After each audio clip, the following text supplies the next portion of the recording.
legacy, it's the faith, it's the history, unerased of a sisterhood, of a race.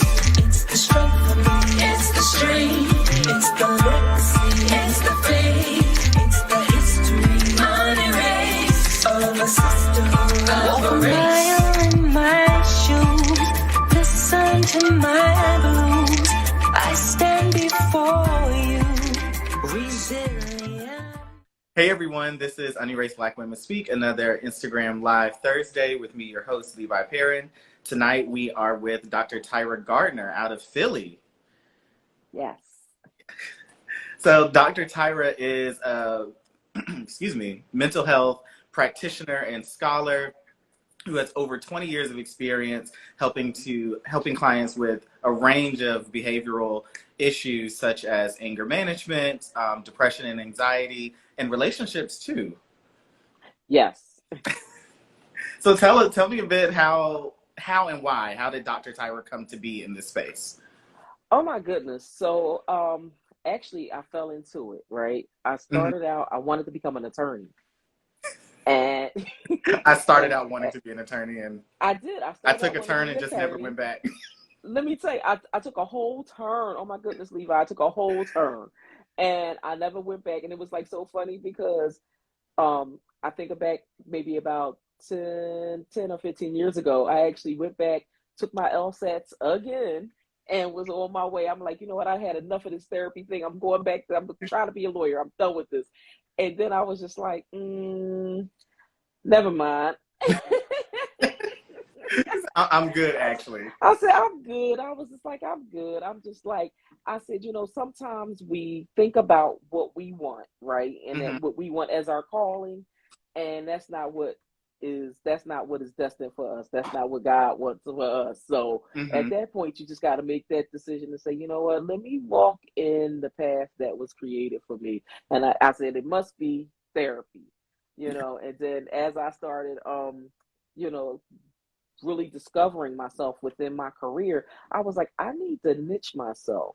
And I said, okay. And so as I'm looking for different things that, you know, different behaviors that I see a lot of people have, I'm like, you know what?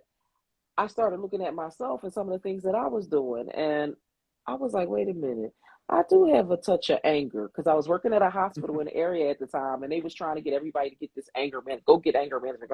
And it was just like, for what? Go get the certification. We need it. And I said, okay. I said, well, so I ended up, I didn't go because they wanted me to go. I went on my own terms.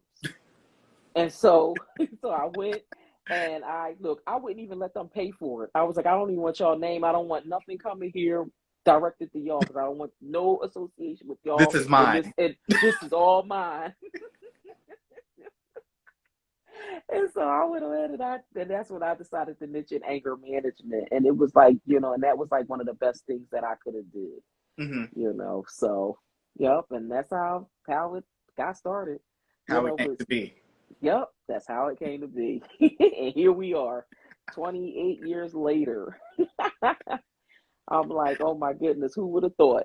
You know, when I left, I graduated from Morris Brown College, and it's just like, who would have thought when I graduated from Morris Brown 28 years ago, I would have been doing everything that I'm doing in psychology. So a few weeks ago, we released an episode of our podcast called Black Women Beating Back the Blues. And it was really just a conversation on mental health struggles that Black women in particular face, and a lot of the things we don't culturally talk about to one another. Have you seen that as a recurring theme in your work over the last 28 years? Do the problems that Black women face now feel the same that they faced 10, 20 years ago? And maybe the difference is we're a little bit more vocal, if that makes sense. It makes a lot of sense. I think that a lot of the issues that we had back then, I believe a lot of them still exist, but I believe now it's a lot more added on. And the reason I believe that it's more added on, because back then we didn't have the technology that we have today. Right. And I think with technology, it brings on other issues that a lot of, you know, Black women experience. You know, it's already, you know, we've already, you know, had issues, you know, a lot of us with the self-image, and identity, and and it's like when you look back over the years before technology was, when technology, we didn't have social media, we didn't, people were experiencing these issues with body image and things like that, but they didn't see it. It was just based off of what they saw on award shows, what they saw Right. in magazines, right?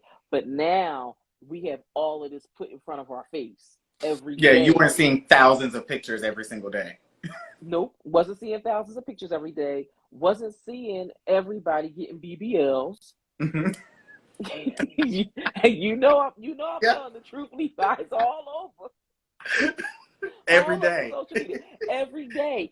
And it is just like where you see like the everyday struggle Hmm. that a lot of people was having, a lot of women were having in the past. It's like now it's just like I believe it's it's more. Hmm. I believe to a degree it has gotten somewhat worse, and it's like now just trying to find a way for women to be more happy about themselves, Hmm. happy about the skin that they're in, happy with how things are. I think also another thing that has happened is the amount of responsibility has increased Hmm. since, when we look at how things were over 20 years ago versus how things are now. It's like, a lot of Black women now are in the entrepreneurial space, Hmm. right? And it's like now I'm maintaining a household full time, maintaining a business full time, trying to, maintain all of these different areas of my life in regards to personal, professional, and it's just like, oh my goodness, how can I do all of this? Hmm. How am I doing all of this? And it's like, I think it's causing people to become a little bit more depressed. Yeah, It's like having that superwoman syndrome, I was just about to say. thinking that they could just do everything, everything, everything. And it's like, okay, now we need to start working on being able to getting back to you and being able to take that moment and take that time to start, okay, let me start releasing things and knowing that I don't have to have the power to do everything, Hmm. and being able to start releasing different things to other people to help out so that you don't feel so overwhelmed, because that's one of the things that's happening, and then when we add social media into the mix with the businesses, that takes things to a whole nother level, because if you see somebody that's in the same area that you're in and they're doing what you're doing but you feel like you're not moving, here we go. Hmm. Now we're back again with more depression, more anger, more of everything, aggression, anxiety, because I'm not moving the way I should be moving. So I do see, there is a lot of, things that have happened over the years, and it is, getting worse. Now, for some women, it might not be, Hmm. but when you look at, the overall woman, there is a lot of things that has happened you know, that's causing people to lose their happiness and lose their joy. What it just this just came to mind, for people who haven't been to therapy yet or haven't made their way there, but Hmm. know that they're feeling overwhelmed or they're suffering through some of those things. What do you say is like a one or two things where you can start? Like how do you start to lessen the burden of overwhelming yourself? Is there? I don't think it's simple, but where's No. the average starting point for most people where they can begin to think differently about where they are? The starting point is normally, with some women, they will start talking to people, Hmm. and once they sit down and have that conversation with their friends, with their family, about how do you handle the various issues that you're experiencing, because therapy is not something that's a part of a regular conversation. Hmm. People don't, I go to therapy. It's just very few people out there that will shout it from the mountaintops. So it starts with that general conversation with saying, hey, you know, I'm okay with saying that I'm not okay. Hmm. And let's have this conversation and let's talk about what's going on. How can I get the help that I need? And so it starts there. That's number one. Number two, it's, finding support groups and things like that, being able to find a support group or find a network of women or a networking group that you can talk to that is hosting these conversations, because sometimes Mm-hmm. people go on to all these different business retreats and wellness retreats. And when they go to the retreats or they go to like a business mastermind, for example, right? And they go thinking it's just going to be just that. But when they get there, they find out it's much more. It's much more than just the mastermind. They're Mm-hmm. learning more about themselves. They're learning more about what they can do to be more happy, to be more productive. How can I get back to me and be able to focus just on me? So it's just getting yourselves in those type of environments, in type of those rooms that have that type of positive energy. Speaking of conversations, that was the perfect segue to my last question for you. I know you have a podcast as well, Yes. Mental Health Minute with doctors Candace and Tyra. Yes. I listened to a couple of episodes. One about submitting, and then the other, that's the first one I listened to. That title jumped up at me. And then the other one just on suicide awareness. What made you start the podcast, and where does you want to go with it? And what types of conversations do you want to keep having next on that platform? Oh, great. So we started the podcast last year. So what happened was we do a lot of Instagram interviews. Mm-hmm. And so I guess it was last winter, January Mm-hmm. of 2021, February 2021, I interviewed Dr. Candace on my platform, Tyra's Just Saying. And so we vibed, and everybody in the audience was like, y'all need to do something, you know. And so I was like, you know what, we did have that chemistry. So a couple of my friends was like, yeah, you need to reach out. So I said, okay. So a couple nights, I was on, because I started out doing a lot of things on speaking on Fat Man Scoops Live. And Mm-hmm. so and Dr. Candace would, watch that.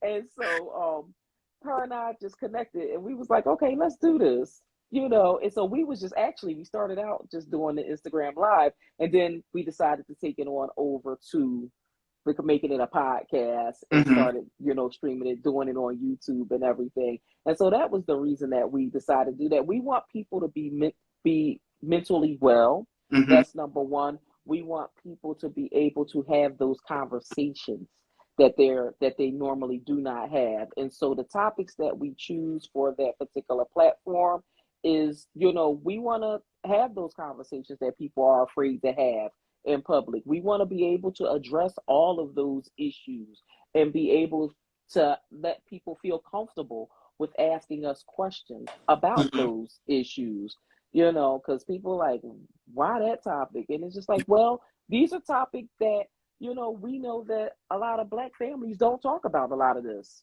Right.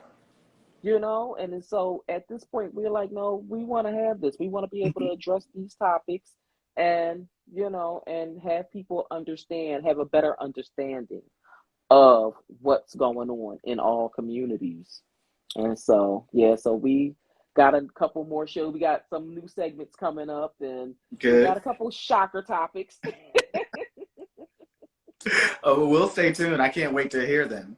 Yes, and so we're also planning to we're going to be hosting some retreats and hosting we were thinking about doing a couple other live tapings also, in the near future. So there's a lot more to come on that platform. A lot to come. Well, tell our followers where they can find you and find your work and everything. Oh, yes, you can find me on Instagram, Anger Dr. Tyra. You could also find me at my website, the Wellness Center of Mindfulness.com. And you could also send me an email at hello@wellnesscenterofmindfulness.com. Well, I love it. Thank you for joining us tonight, and we'll be back Thursday, June 9th. Check us out then. Thank you so much for having me. Thank you. We'll talk to you soon. Talk to you soon. Take care. Bye. Bye.